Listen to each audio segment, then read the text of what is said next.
Hoy, día 23 de abril, es el día de Santo Fidel de Sigmaringen. Sacerdote y mártir. San Fidel de Sigmaringen, presbítero y mártir, el cual, siendo abogado, decidió entrar en la orden de los hermanos menores capuchinos, llevando una vida observante de vigilias y oraciones. Asiduo en la predicación de la palabra de Dios, fue enviado a la región de Recia para consolidar la verdadera doctrina, y en Sevis, de Suiza, fue martirizado por los herejes a causa de la fe católica. Etimológicamente, Fidel igual a aquel que es digno de confianza, es de origen latino. Nació en Sigmaringen, Alemania, en 1577.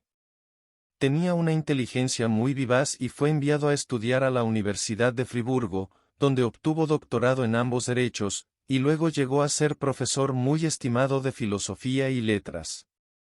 Durante 6 años fue encargado de la educación de varios jóvenes de las familias principales de Suabia, Alemania, a los cuales llevó por varios países de Europa para que conocieran la cultura y el modo de ser de las diversas naciones. Sus alumnos se quedaban admirados del continuo buen ejemplo de su profesor, en el cual no podían encontrar ni una palabra ni un acto que no fueran de buen ejemplo. Lo que los otros gastaban en cucherías, él lo gastaba en dar limosnas. Como abogado, Fidel se dedicó a defender gratuitamente a los pobres que no tenían con qué costearse un defensor. Su generosidad era tan grande que la gente lo llamaba el abogado de los pobres. Ya desde muy joven renunciaba a conseguir y estrenar trajes nuevos, y el dinero que con eso ahorraba lo repartía entre las gentes más necesitadas. Jamás en su vida de estudiante ni en sus años de profesional tomó licor, ni nadie lo vio en reuniones mundanas o que ofrecieran peligro para la virtud. Sus compañeros de abogacía se admiraban de que este sabio doctor nunca empleaba palabras ofensivas en los pleitos que sostenía, y sus contrarios sí las usaban, y muy terribles. Un día el abogado contrario a un pleito, le ofreció en secreto una gran cantidad de dinero, con tal de que arreglaran los dos en privado y se le diera la victoria al rico que había cometido la injusticia.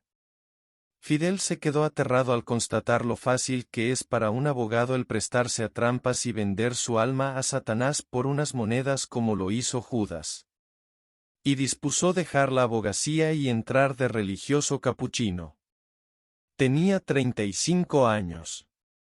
Dividió sus importantes riquezas en 2 partes, la mitad la repartió a los pobres, y la otra mitad la dio al señor obispo para que hiciera un fondo para costear los estudios a seminaristas pobres. Con razón le pusieron después esta leyenda debajo de su retrato: Santo es Fidel, y fue abogado. Obra del poder divino. Mucho le costó ser capuchino. Y morir después martirizado. Habiendo sido tan rico y tan lleno de comodidades, se fue a vivir como el más humilde y pobre fraile capuchino. Le pedía constantemente a Dios que lo librara de la tibieza, ese vicio que lo hace a uno vivir sin fervor, ni frío ni caliente, descuidado en sus deberes religiosos y flojo para hacer obras buenas, y le suplicaba a nuestro Señor que no lo dejara perder el tiempo en inutilidades y que lo empleara hasta lo máximo en propagar el reino de Dios.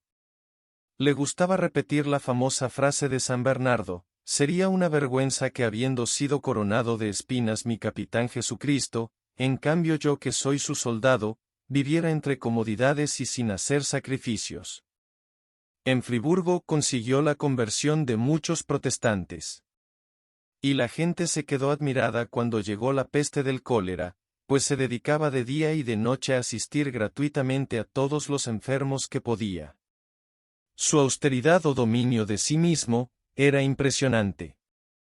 Su fervor en la oración y en la Santa Misa conmovían a los que lo acompañaban. Las gentes veían en su persona a una superioridad interior que les impresionaba. Su predicación conseguía grandes frutos porque era sencilla, clara, fácil, práctica, suave y amable, pero acompañada por la unción o fuerza de conmover que proviene de quien antes de predicar reza mucho por sus oyentes y después de la predicación sigue orando por ellos. Era tal el atractivo de sus sermones que hasta los mismos herejes iban a escucharlo. Pero este atractivo fue el que llenó de envidia y rabia a sus opositores y los llevó a escogerlo a él, entre todos los compañeros de misión, para martirizarlo. Hay algo que a los santos les falla de manera impresionante, es la prudencia simplemente humana, ese andar haciendo cálculos para no excederse en desgastarse por el reino de Dios. Los santos no se miden. Ellos se enamoran de Cristo y de su religión y no andan dedicándose a darse a cuentagotas, sino que se entregan totalmente a la misión que Dios les ha confiado. Y esto le sucedió a Fidel. Cada poco le llegaban tarjetas como esta: recuerde que está predicando en tierras donde hay muchos protestantes, evangélicos, calvinistas y demás herejes. No hable tan claro en favor de la religión católica, si es que quiere seguir comiendo tranquilamente su sopa entre nosotros. Pero él seguía incansable enseñando el catecismo católico y previniendo a sus oyentes contra el peligro de las sectas de evangélicos y demás protestantes. Tenía que prevenir a sus ovejas contra los lobos que acaban con las devociones católicas. Al saber en Roma los grandes éxitos del padre Fidel, que con sus predicaciones convertía a tantos protestantes, lo nombraron jefe de un grupo de misioneros que tenían que ir a predicar en Suiza, nido terrible de protestantes calvinistas. Lo enviaba a la Sagrada Congregación para la propagación de la fe. En la ceremonia con la cual lo despedían solemnemente al empezar su viaje hacia Suiza, Fidel dijo en un sermón: presiento que voy a ser asesinado, pero si me matan, aceptaré con alegría la muerte por amor a Jesucristo y la consideraré como una enorme gracia y una preferencia de nuestro Señor. Pocos días antes de ser martirizado, al escribir una carta a su lejano superior, terminaba así su escrito: su amigo Fidel, que muy pronto será pasto de gusanos. Al llegar a Suiza empezó a oír rumores de que se planeaba asesinarlo porque los protestantes tenían gran temor de que muchos de sus adeptos se pasaran al catolicismo al oírlo predicar. Al escuchar estas noticias se preparó para la muerte, pasando varias noches en oración ante el Santísimo Sacramento, y dedicando varias horas del día a orar, arrodillado ante un crucifijo. La santidad de su vida lo tenía ya bien preparado para ser martirizado. El domingo 24 de abril, se levantó muy temprano, se confesó y después de rezar varios salmos se fue al templo de Seguis, donde un numeroso grupo de protestantes se había reunido con el pretexto de que querían escucharlo, pero con el fin de acabar con él. Al subir al sitio del predicador, encontró allí un papel que decía: este será su último sermón. Hoy predicará por última vez. Se armó de valor y empezó entusiasta su predicación. El tema de su sermón fue esta frase de San Pablo: una sola fe, un solo Señor, un solo bautismo, ef. 4:5, y explicó brillantemente cómo la verdadera fe es la que enseñan los católicos, y el único Señor es Jesucristo, y que no hay varios bautismos como enseñan los protestantes que mandan rebautizar a la gente. Aquellos herejes temblaban de furia en su interior, y uno de los oyentes le disparó un tiro, pero equivocó la puntería. Fidel bajó del sitio desde donde predicaba y, sintiendo que le llegaba el fin, se arrodilló por unos momentos ante una imagen de la Esma Virgen. Quedó como en éxtasis por unos minutos, y luego salió por una pequeña puerta por la sacristía detrás del templo. Los herejes lo siguieron a través del pueblo gritándole: renuncia a lo que dijo hoy en el sermón o lo matamos. Él les respondió valientemente: he venido para predicar la verdadera fe, y no para aceptar falsas creencias. Jamás renunciaré a la fe de mis antepasados católicos. Aquel grupo de herejes, dirigidos por un pastor protestante, le gritaba: o acepta nuestras ideas o lo matamos. Él les contestó: ustedes verán lo que hacen. Yo me pongo en manos de Dios y bajo la protección de la Virgen Santísima. Pero piensen bien lo que van a hacer, no sea que después tengan que arrepentirse muy amargamente.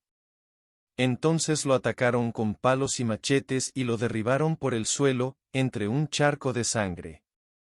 Poco antes de morir alcanzó a decir: Padre, perdónalos.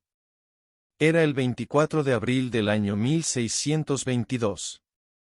Dios demostró la santidad de su mártir, obrando maravillosos milagros junto a su sepulcro. Y el primer milagro fue que aquel pastor protestante que acompañaba a los asaltantes, se convirtió al catolicismo y dejó sus errores. El Papa Benedicto XIV lo declaró santo en 1746. San Fidel Mártir, te encomendamos nuestros países tan plagados de ideas ajenas al Evangelio que le van quitando la devoción a nuestra gente y la van llevando al indiferentismo y a la herejía. Haz que a ejemplo tuyo se levanten por todas partes apóstoles católicos valerosos y santos que prevengan al pueblo y no lo dejen caer en las garras de lobos que asaltan al verdadero rebaño del Señor. Si el grano de trigo cae a tierra y muere, produce mucho fruto. Jesucristo,